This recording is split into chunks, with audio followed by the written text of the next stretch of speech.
The devastation from Friday's earthquake and deadly tsunami is clear here in the city of Sendai. Now, we're quite close to the port here, maybe half a mile away, and you can see how far the mangled mess of these cars has actually been flung. You can feel the weight and the force of the water. And all the way up here, you can see cars that have just been flipped over onto their head. They've been wrapped around electricity pylons. Further down towards the port, you can actually see full-size trucks that have been smashed against buildings.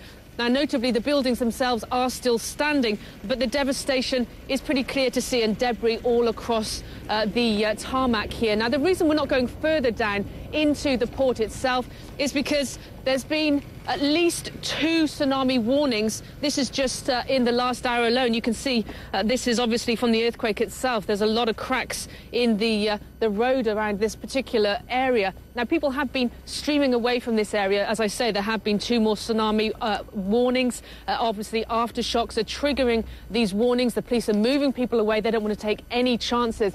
And you can see in the distance here this very thick black plume of smoke. Now, we understand from locals this is from a petrochemical installation.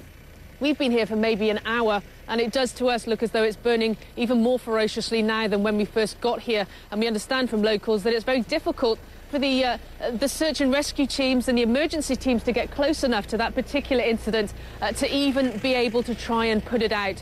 So this is a very quiet area at this point. As I say, people have been moving out the whole time. As we drove into the city of Sendai, there was a long queue of people trying to get out of the city.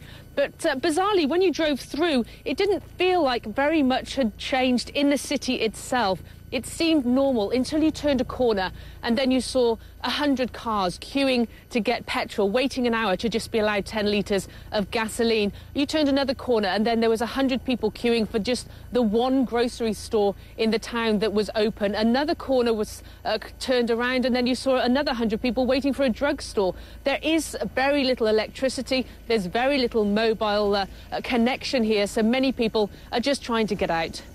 Paula Hancock, CNN.